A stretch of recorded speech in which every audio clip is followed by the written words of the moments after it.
Welcome to on. स्वागत है सभी का आपके अपने यूट्यूब चैनल MBA क्लासेस में। मैं विक्रम सिंह आप सभी लोगों का सह दिल से स्वागत करता हूं। आई होप आप लोग मस्त होंगे, स्वस्थ होंगे, ज़बरदस्त होंगे और जिंदाबाद होंगे और अच्छी तरीके से अध्ययन कर रहे होंगे।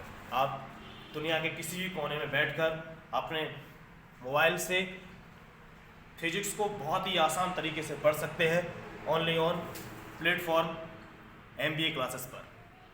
कल हम लोग क्लास 12 फिजिक्स चैप्टर कूलॉम का नियम वैद्युत क्षेत्र में पढ़ चुके थे, वैद्युत क्षेत्र रेखाएं और उनके गुण। आज हम लोग पढ़ेंगे वैद्युत क्षेत्र की तीव्रता, इंटेंसिटी ऑफ इलेक्ट्रिक फील्ड। तो जानेंगे सबसे पहले वैद्युत क्षेत्र की तीव्रता होती क्या है। जैसे कोई वैद्युत क्षेत्र है, मान लीजिए कोई भी वैद्युत क्षेत्र है, वहां पर उसका जो प्रभाव है, अब हम कैसे जानेंगे कि उसका प्रभाव कैसा है, किस प्रकार से जानेंगे। तो वहां पर हम क्या करेंगे, परीक्षण आवेश को लेकर जाएंगे। किसे लेकर जाएंगे? परीक्षण आवेश को लेकर जाएंगे, टेस्ट चार्ज को लेकर जाएंगे और उसे रखकर देखेंगे कि वहां पर किस प्रकार का, कितनी तीव्रता का वैद्युत क्षेत्र है। तो सबसे पहले हम समझेंगे परीक्षण आवेश। परीक्षण आवेश, जो परीक्षण आवेश होता है, परीक्षण आवेश का मतलब है ऐसा आवेश जिसका अपना कोई वैद्युत क्षेत्र नहीं होता। वह ओनली ऑन क्या करता है, सिर्फ और सिर्फ टेस्ट चार्ज है, उसके द्वारा यह पता चलता है कि वहां पर किसी वैद्युत क्षेत्र है उसकी कितनी तीव्रता है। तो परीक्षण आवेश बहुत ही सरल भाषा में आप समझेंगे कि ऐसा आवेश जिसका अपना कोई वैद्युत क्षेत्र नहीं होता, ऐसा आवेश जिसका अपना कोई वैद्युत क्षेत्र नहीं होता। यह ऐसा आवेश है जिसका कोई भी वैद्युत क्षेत्र नहीं होता है। आई होप आप लोग कॉपी और कलम, जिसे मैं अपनी भाषा में तलवार कहता हूं, निकाल के बैठे होंगे और लिखेंगे ऐसा आवेश जिसका अपना कोई वैद्युत क्षेत्र नहीं होता है, परीक्षण आवेश कहलाता है। ऐसा आवेश जिसका अपना कोई वैद्युत क्षेत्र नहीं होता, परीक्षण आवेश कहलाता है। आई होप इसे आप लोग समझ चुके होंगे, परीक्षण आवेश। आगे समझेंगे वैद्युत क्षेत्र की तीव्रता, इंटेंसिटी ऑफ इलेक्ट्रिक फील्ड।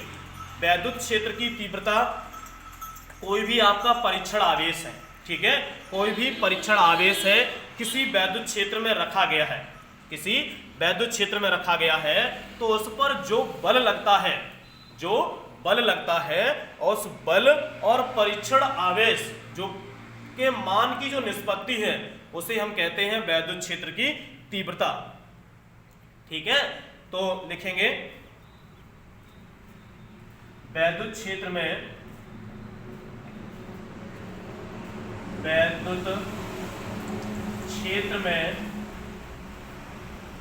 किसी बिंदु पर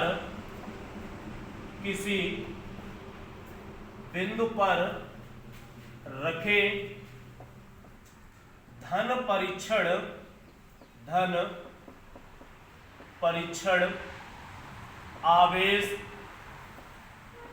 परीक्षण आवेश पर लगने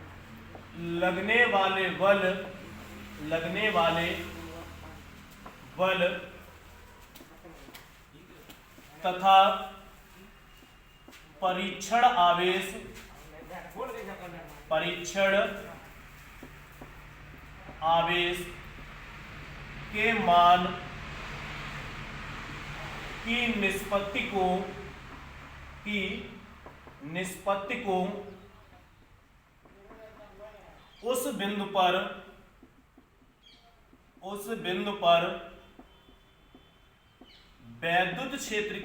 को उस बिंदु पर वैद्युत क्षेत्र की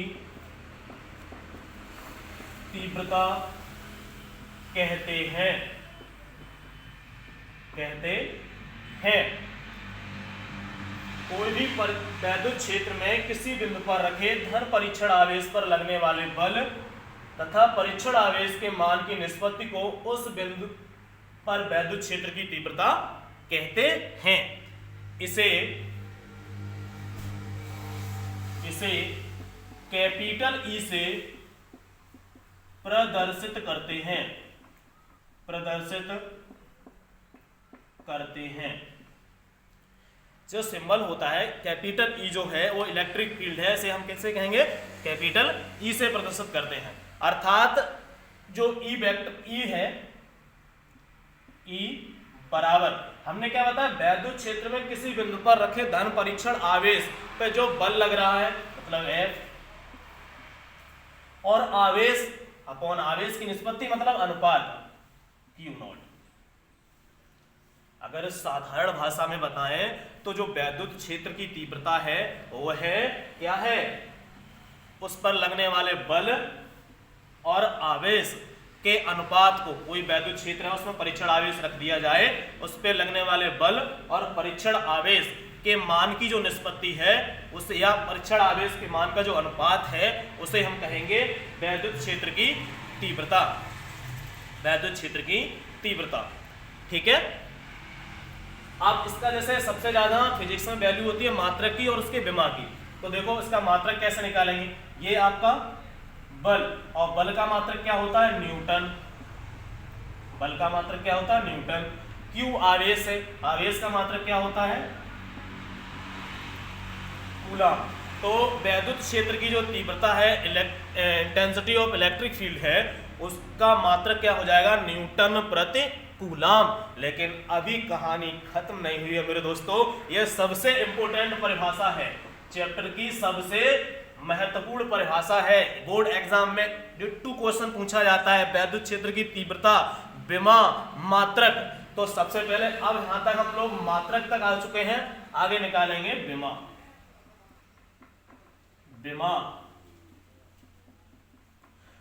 कल मैंने उस दिन कहा था कि बल का मात्रक Newton, physics father of physics Newton बाबा जिंदाबाद। और न्यूटन की विमा अगर याद नहीं है तो फिजिक्स में कुछ याद नहीं। तो न्यूटन की विमा कितनी होती है, mL/2 अपॉन में न्यूटन के साथ में कूलाम का बहुत महत्व है। न्यूटन और कूलाम को सदैव ध्यान रखेंगे। न्यूटन की विमा mL/2 है, और कूलाम, जो कूलाम नामक वैज्ञानिक थे उन्हें कहां एटा जाना पसंद था, तो कूलाम की विमा कितनी हो जाएगी, ए और टी। अगर फाइंड आउट करें कूलाम क्यू बराबर होता है आई और टी, यहाँ पे क्यू की अगर विमा निकाले, आई की विमा ए और टी की विमा टी, तो कूलाम की विमा क्या हो जाएगी, ए टी। कहाँ जाना पसंद था कमेंट बॉक्स में जरूर लिखेंगे। तो ऊपर ले जाओ इन्हें, mL/t की घात 2 ऊपर, एक और पहुंच गई -3 और ए की घात -1। ब्रैकेट, बड़ा ब्रैकेट यूज जरूर करेंगे, ठीक है। mL/t की घात -3। अपनी साधारण बोलचाल की भाषा में इसे याद रखना चाहे तो मेरे अकॉर्डिंग कैसे याद रखेंगे, 11 - 31। आई होप आप लोग इतना समझ चुके होंगे, स्क्रीनशॉट ले लें। आई होप यहां तक समझ गए। आगे देखेंगे जो वैद्युत क्षेत्र, अगर आपसे यहाँ पे बल पूछा जाए, अगर वैद्युत क्षेत्र बल पूछा जाए तो देखो आपके पास फॉर्मूला है, E = F/Q0 था। अगर यहाँ से अगर आपको बल F पूछा जाए तो F बराबर क्या हो जाएगा, Q0 और E। पेपर में आपसे पूछता है कि यह सदिश है या अदिश है, तो आपका यह सदिश, क्या है आपका सदिश है। सामान्य, देखिए तो सदिश और अदिश होता है, तो जिस सामान्य सदृश यानी कि इसके साथ साथ चलना है, मतलब ऐसी भौतिक राशियां जिसमें परिमाण के साथ साथ दिशा भी है तो वह आपकी सदिश है, और ऐसी भौतिक राशियां जिसमें परिमाण के साथ दिशा नहीं है, ठीक है, वह आपकी अदिश है। अदिश, अमान्य नहीं मान लिया, और दिशा जिसके पास नहीं, परिमाण तो है दिशा नहीं है, अदिश है, और परिमाण है और दिशा दोनों है तो वो सदिश है, संपूर्ण है, सब कुछ उसके पास है, ठीक है, सदिश और अदिश है। आगे देखो, आगे हम लोग पढ़ेंगे, ये हो गया होगा, आगे पढ़ेंगे वैद्युत द्विध्रुव, यह भी काफी इंपॉर्टेंट है। वैद्युत द्विध्रुव, वैद्युत द्विध्रुव, द्विध्रुव, वैद्युत द्विध्रुव, वैद्युत द्विध्रुव, इलेक्ट्रिक डाइपोल, वैद्युत द्विध्रुव। द्वयमाने यहाँ पे देखो द्वयमाने दो हो गया और ध्रुव माने सिरे हो गए, मतलब इसके दो सिरे होंगे। या मान लीजिए द्वयमुख मान लो, जिसकी बात को कोई भरोसा नहीं है, दो तरीके से बात करें। अभी मैं कहूँ मेरे साथ चल रहे हो भाई, हाँ चल रहा हूँ, पड़ोसी आ जाए चल मैं तुझे किसी दुकान पे बुला के चलता हूँ, अरे भाई तू छोड़ इसके साथ चलना। तो दो ध्रुव का मतलब क्या है कि आवेश अथवा आवेश समूह जो होंगे, ठीक है, तो उनका दोनों का विपरीत सिरा होगा, ठीक है। यानी कि वैद्युत द्विध्रुव का वह निकाय, वैद्युत द्विध्रुव का वह निकाय जिसमें दो बराबर परंतु विपरीत प्रकार के बिंदु आवेश, ठीक है, वैद्युत द्विध्रुव वह निकाय है जिसमें दो बराबर परंतु विपरीत प्रकार के बिंदु आवेश एक दूसरे से अल्प दूरी पर स्थित होते हैं। वैद्युत द्विध्रुव को समझेंगे। वैद्युत द्विध्रुव वह निकाय है, वह निकाय है जिसमें दो बराबर परंतु विपरीत प्रकार के बिंदु आवेश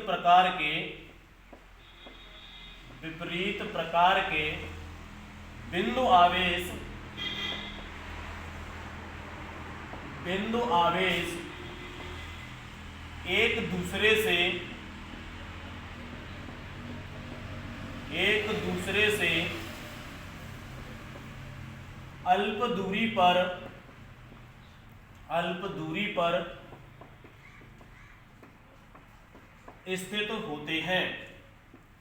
स्थित होते हैं। वैद्युत द्विध्रुव वह निकाय है जिसमें दो बराबर परंतु विपरीत प्रकार के बिंदु आवेश एक दूसरे से अल्प दूरी पर स्थित होते हैं। जैसे देखिए मान लीजिए आपका यह एक सिरा है और एक यह सिरा है, इस पर आपका पॉजिटिव चार्ज है और इस पर आपका नेगेटिव चार्ज है और इन दोनों के बीच बहुत ही अल्प दूरी है। मान लीजिए यहाँ पे सेंटर है इसका, यहाँ से यहाँ तक की दूरी स्मॉल एल है और यहाँ से यहाँ तक की दूरी स्मॉल एल है। अगर टोटल दूरी देखी जाए तो कितनी है 2l। तो वैद्युत द्विध्रुव वह निकाय है जिसमें दो बराबर परंतु विपरीत प्रकार के बिंदु आवेश एक दूसरे से अल्प दूरी कितनी 2l। जो l जहां पे दूरी दे रखी है वो बहुत सूक्ष्म है, अति सूक्ष्म है, जिसकी हम लोग कल्पना भी कर सकते हैं। जैसे मान लीजिए एग्जाम्पल के तौर पे देखा जाए तो इनका जो एग्जाम्पल होगा HCl हाइड्रोजन क्लोराइड, ठीक है, यह मान लीजिए आपका H2O जल, ठीक है, या मान लीजिए आपका NaCl नमक, ठीक है। तो जो वैद्युत द्विध्रुव है, तो वैद्युत द्विध्रुव का मतलब है जिसके दो सिरे हैं और एक सिरा पॉजिटिव एक सिरा नेगेटिव है और इतना अल्प होता है, इनके बीच अणु जो होते हैं बहुत ही अल्प तरीके से बंधे होते हैं। जैसे जल में हाइड्रोजन और ऑक्सीजन किस प्रकार से जुड़े होंगे आप ही जानो कैसे जुड़े होंगे, ठीक है, बहुत ही घनिष्ठता से जुड़े होते हैं। जैसे नमक घर पे सब्जी वगैरह बनाते हैं, पानी में भी घोल लेते हैं कभी कभी, तो घोल के देखना कि उनके अणु कितने पास होते हैं। तो उस प्रकार से आपका होता है वैद्युत द्विध्रुव। उन्हें समझेंगे कि वैद्युत द्विध्रुव वह निकाय है जिसमें दो बराबर परंतु विपरीत प्रकार के बिंदु आवेश एक दूसरे से बहुत ही अल्प दूरी पर स्थित होते हैं। जैसे मान लो आपका है जल है, हाइड्रोजन क्लोराइड है, NaCl आपका नमक है, ठीक है। आप लोग इसका स्क्रीनशॉट ले लें। अब देखिए वैद्युत द्विध्रुव के बाद आता है आपका वैद्युत द्विध्रुव आघूर्ण।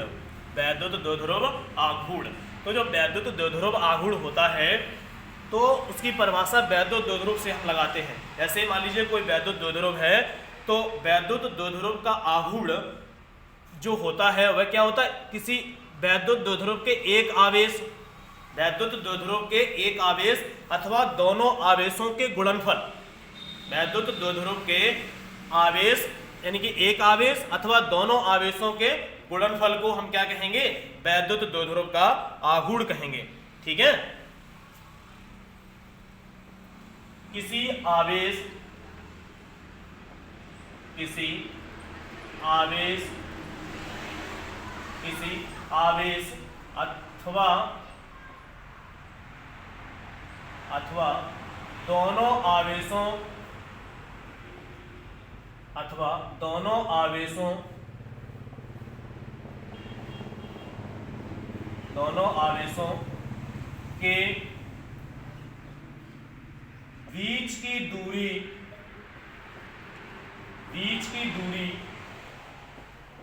अथवा दोनों आवेशों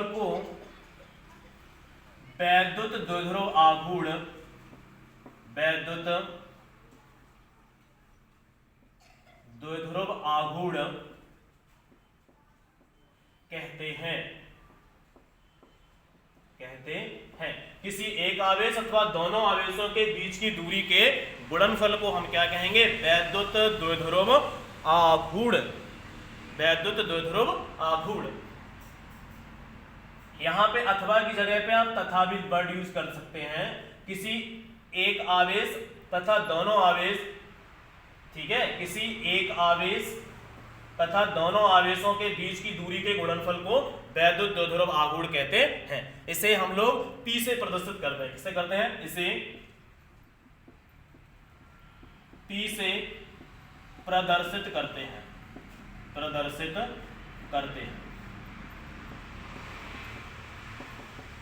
अगर इसका फॉर्मूला देखें, अर्थात इसका फॉर्मूला अगर हम बनाएं तो क्या बनेगा, P बराबर एक आवेश अथवा दोनों आवेश। तो एक आवेश आपके पास Q हो गया, मल्टीप्लाई गुणा कर देंगे, एक आवेश Q, दोनों के बीच की दूरी देखो कितनी है, 2L है, 2L। तो P बराबर कितना हो गया, 2QL। P बराबर कितना हो गया, 2QL। अगर मान लीजिए यहाँ पे आपका मात्रक देखा जाए, मात्रक अगर सबसे ज्यादा मात्रक, तो देखो जो संख्याएं होती हैं उनसे हमें कोई लेना देना नहीं है। ये Q का मात्रक क्या होता है, कूलाम। L आपका दूरी है, लंबाई है, ठीक है, तो L का मात्रक क्या होता है, मीटर। तो क्या मात्रक हो गया, कूलाम और मीटर। मात्रक क्या हो जाएगा, कूलाम और मीटर। लेकिन कहानी अभी खत्म नहीं हुई है।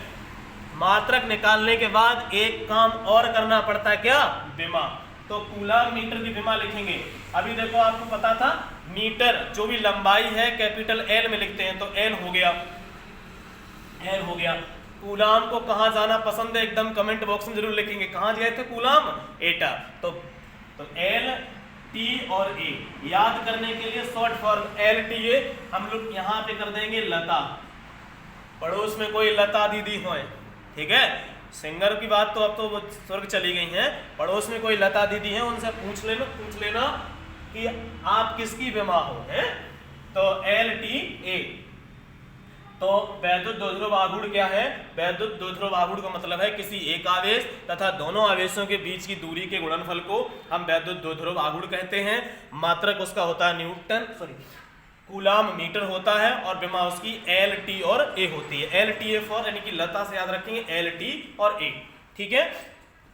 आई होप यहां तक आप लोग को कुछ ना कुछ तो समझ में आ रहा होगा, और जहां तक मेरा प्रयास है आप लोगों को संपूर्ण जितना भी मैं पढ़ा रहा हूं समझ में आ रहा होगा, यह मैं आशा करता हूं। और आप लोग इस अपने YouTube चैनल को जितना ज़्यादा हो सके शेयर करें, सब्सक्राइब करें, लाइक करें। एक व्यक्ति कम से कम दिन भर में 10-10 सब्सक्राइबर 10-10 जगह शेयर करे, ताकि आपका अपना यह MB classes YouTube channel craze में आ सके। और जो भी भाई बंधु, जो भी कहीं जहाँ पढ़ाई की व्यवस्थाएं, जहाँ जो लोग अपने घर से निकलकर दूर जाने में सक्षम नहीं है या किसी कारणवश पैसे का अभाव है, उनके पास यह अवश्य शेयर करें, ताकि वह फिजिक्स में एकदम बाहुबली बन सकें, हार्ड टू वर्क, अच्छा परिश्रम कर सकें, अपने YouTube घर पे बैठ के पढ़ सकें। जय हिंद, जय भारत।